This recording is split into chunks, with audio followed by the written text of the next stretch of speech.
All right, here is Runic Riddle cut out and set up ready to play for a 3-player game. So I've cut out the rune tiles and spread them face up, kind of in reach of the 3 players of the game. We got 1, 2, 3, and just so you know, our gold level Patreon subscribers get a video of these bad boys cutting out all the materials here.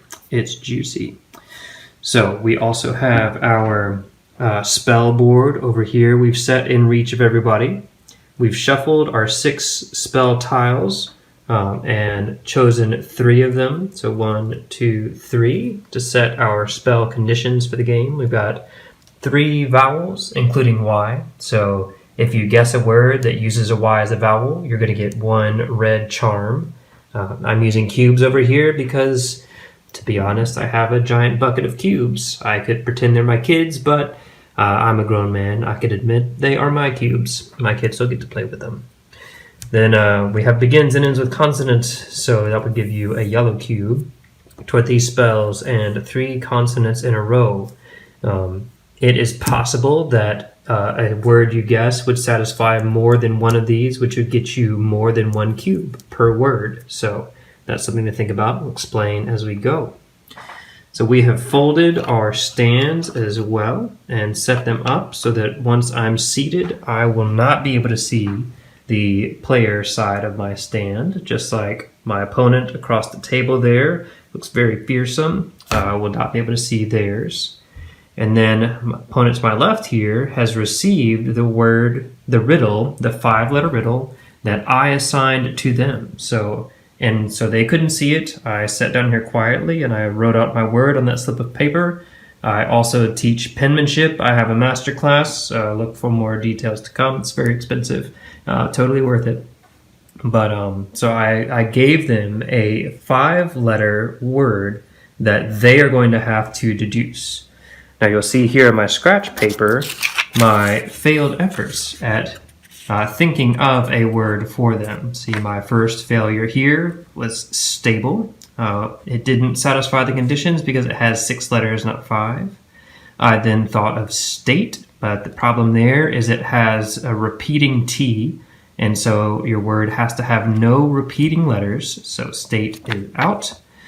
Then I thought of starm, but the problem is starm is not a word in English, at least, and so starm is out because it's not in the dictionary. And then I thought perhaps Steph, but the problem is, though it satisfies all the other conditions, Steph is a name, which is, again, not a standard dictionary word. So the clue you're going to give to the opponent on your left, or the opponent across from you if there's just 2 of you, is a 5-letter word with no repeating letters that is a real word that is in the English dictionary. So no proper nouns, no acronyms. So I have given that player the word. They would have given that player a riddle, and then that player would have given me a riddle. And so that would get us set up and ready to start the game of all the pieces in place, the spell board set and our condition set, and each player assigned a 5-letter riddle that they're going to have to deduce. And so last, I will show you how the game is played. All right, so how to play Runic Riddle.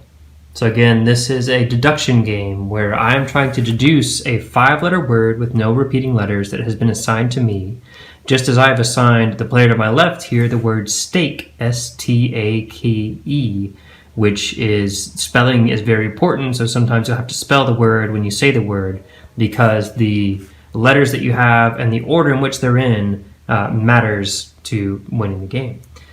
And so to when it is my turn, I can do up to 2 different actions. I can make 1 guess, and I can cast 1 spell, and I can do those in either order, whichever I choose. So when I make a guess, which is something that I'm always going to want to do, it's a smart choice, I'm going to guess a 5-letter word, and again, it has to match all the conditions of a natural riddle, so it has to have no repeating letters, has to be a dictionary word, all those things can't be a proper noun. And so this shows on my little scratch sheet that I've already made 1 guess. I guessed the word modes, M-O-D-E-S. And when I made that guess, I just said the word modes, and I received feedback of the number 1. So what you do when an opponent makes a guess is you honestly look at their word and you tell them how many letters their guess has in common with their word. And so if this person had said modes, the order of the letters, where they appear, doesn't matter. All I do is I say M-O-D-E-S and S-T-A-K-E. They have 2 letters in common, E and S. And so I would give them the feedback of 2 if they had guessed modes. So I received feedback of 1 for my first guess. And then for my second guess, which let's say I just made, for the interest of argument, I made the guess of super, S-U-P-E-R, and I received feedback of 0. That means super shares 0 letters with my word here. And so that's pretty great for me because I know then that I can, on my little scratch paper here, I can scratch out the letters S, U, P, E, and R, and I know that those are not in my word. So I can also scratch those off mode, S and E, and know that I have a D, an O, or an M in my word. Now I have also, when I made that guess, each time I get to check that guess against the spell board because there's a chance that I could receive a charm. So there's 3 vowels, including Y. None of my guesses satisfy that condition, so I haven't gotten any red cubes. Begins and ends with consonant, though, both of my guesses did. So the first time I made a guess, I got 1 yellow cube. And then the second time I guessed super, I get another yellow cube. And so there's that. 3 consonants in a row, I haven't gotten any blue cubes, so no conditions met there. But now I have 2 yellow cubes, and so the first thing I was able to do, I was able to make a guess, I got my feedback. Now if I wish, I can also cast a spell. So I can use 1 or both of these yellow cubes to cast a 1 or 2 strength spell. So for the first yellow one here is I get to guess a 2, 3, or 4 letter word.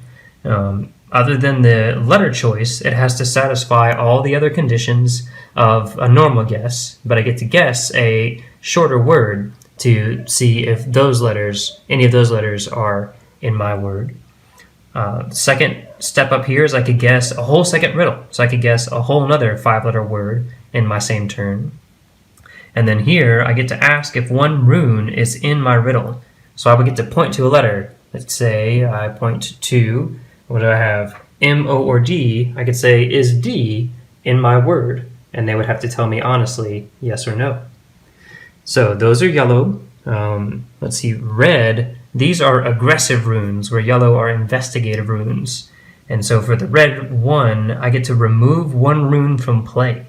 And so what I get to do here with the red cube is I get to pick a rune. And let's say my opponent maybe gets a sense that I'm asking a lot about D. And so what they could do is they could tap D and flip it over.